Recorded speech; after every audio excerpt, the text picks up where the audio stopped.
Titus 2, 4 and 5 says, that they may teach the young women to be sober, to love their husbands, to love their children, to be discreet, chaste, keepers at home, good, obedient to their own husbands, that the word of God be not blasphemed. Today, we're going to talk about being a keeper at home.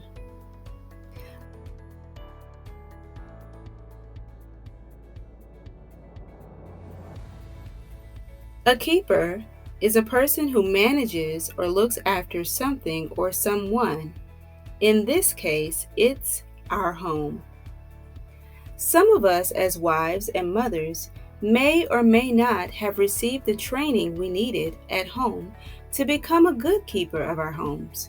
Maybe we just weren't interested in learning, or maybe our mothers did the best that they could with what they were taught.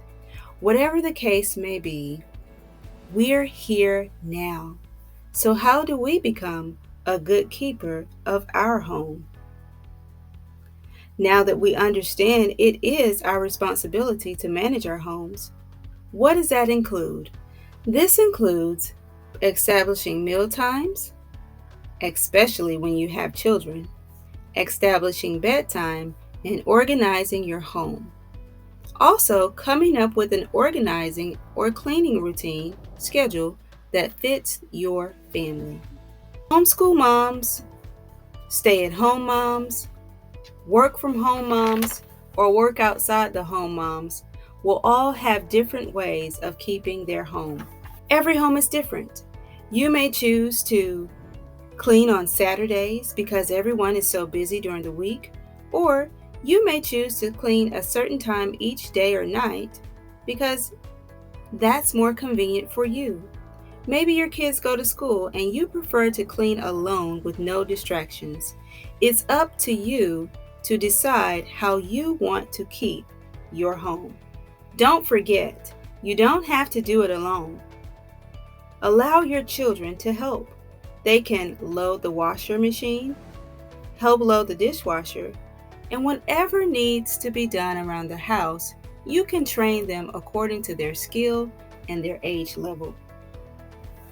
If you need motivation or want to know how to get started, the first step is prayer.